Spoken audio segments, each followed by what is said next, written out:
supposed to enhance the uptake of hormonal IUD among women and girls within the community.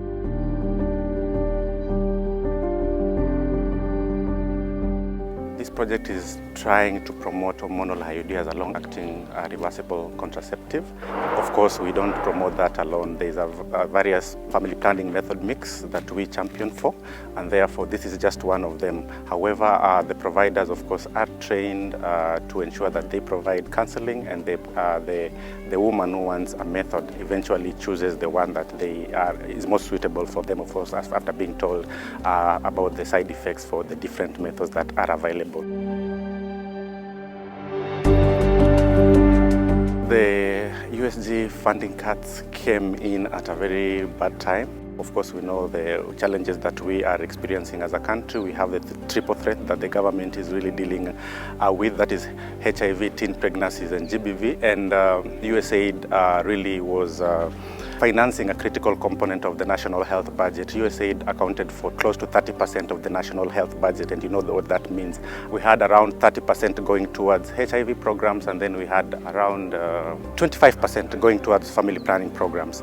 And you can imagine what that did to the ecosystem. And there was nationwide stockouts. KEMSA didn't have these commodities. When we went to public facilities, they were complaining that they were not able to get these commodities that were routinely procured through the USAID funding. So we saw a very big gap, and of course we've seen the issues rise. You've seen the case of Nairobi County, where new HIV infections rates it's leading currently with the new HIV infection rates, and I think this is just one of the statistics that show the impacts of USAID funding cuts, how they are being felt. And that's why for us such programs that we are implementing in these remote counties are really, really important, because we are trying to come and fill in the gap.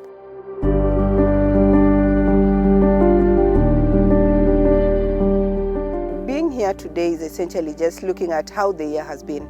We know that at the beginning of the year we lost a lot of funding because of the USG cuts, and the people that a lot of times are affected, women and girls from the marginalized, vulnerable communities. And you can clearly see where we are. We are deep in Ganze, in communities that there's no even closer by facility here. So how we do this is we work with the county government. Our entry point to such regions is through the county government under the Ministry of Health. And so because as we work around service delivery, we are definitely guided by the guidelines and the policies that are formulated by the Ministry of Health.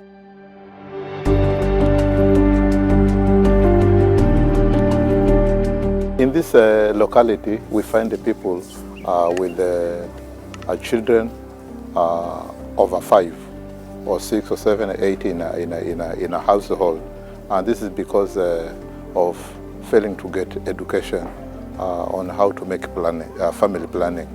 But at this juncture, we are making sure we go ups and downs using our community health support workers, village elders.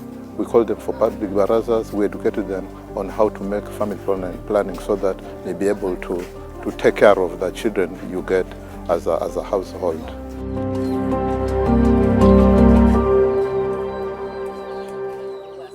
Bwanangu ni Mkauma, alitoka Jaribuni akaja huku pia naye kutafuta mashamba.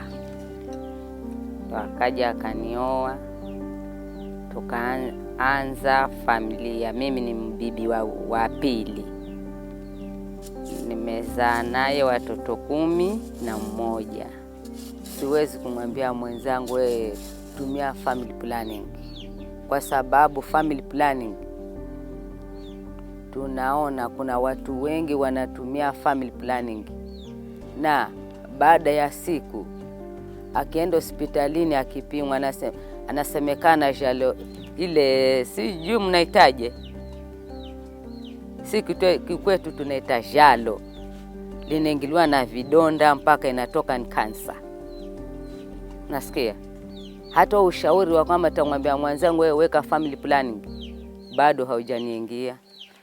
the huge challenge we are seeing is it's vast, and the problem is getting the correct information, and that's why our entry point is empowering healthcare providers at the local level who reach the last mile, and beyond that, those who go to the household, the community health promoters. We ensure that we give them IC materials, we equip them with the correct information so that they can support us in driving the correct information at the community level and at the household level, and also identify cases where a woman or a girl can be assisted before they even get to a health facility, so they can act as referral points to a nearest health facility for care.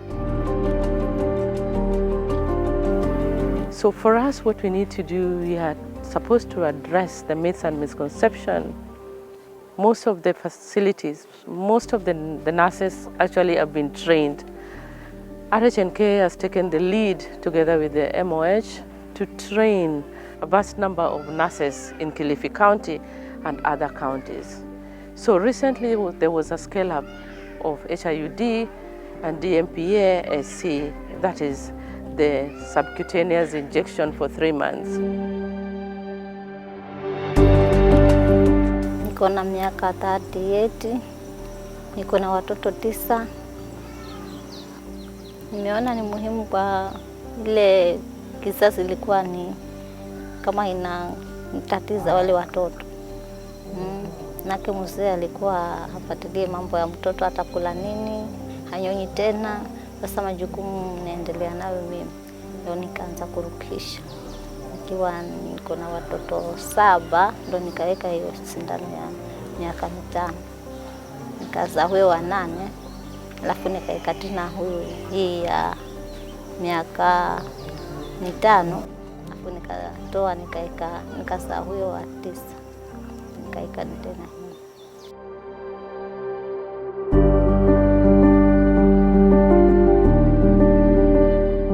Kama ina miaka 10 hivi, nilikuwa natamani kwenda weka. Nikaenda Malindi, nikaenda Posta kwa sababu ilikuwa sijui kama alikuwa ni daktari sijui nini, lakini wamesema nirudi nyumbani.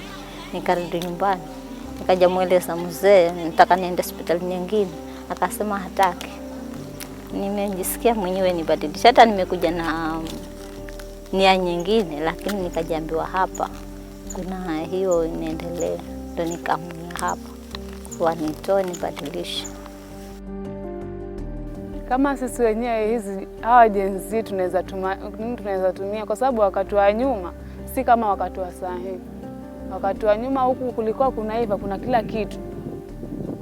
Yaani kila kitu kinapatikana, sasa hivi kuna ukame. Sasa unaweza za hapa na hapa. Wao wanasema sisi tulizaa hivyo na mkaishi, kwa nini nyinyi hampendi kuzaa hivyo?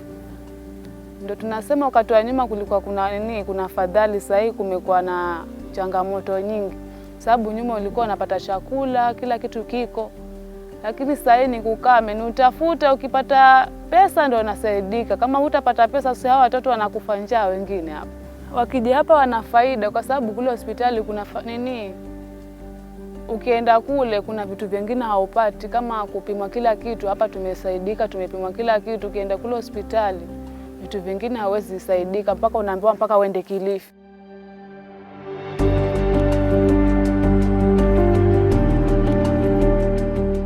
The government has signed a deal with the US government. I know there are controversies around some of the clauses, but I think with the funding in, then we hope that these programs can continue, and partners that are involved can continue coming in to support, so that we ensure that the women and girls that we serve who are most vulnerable, we reach the last mile with the SRH care that the women and girls need at the community. Because SRH is a social development issue, because if women give birth to many children, they don't have proper spacing. They don't have time to also move on with their lives. They need to go and get educated. They need to participate in the labor workforce, and therefore providing family planning services is something that is really important for us as a nation, because it borders development, and therefore it should be really something that we look into keenly and ensure that we provide enough funding for it at the national and the county level and the county government budgets, and ensure that those budgets are ring-fenced so that they are not reallocated towards other priorities that are emerging within the health sector, because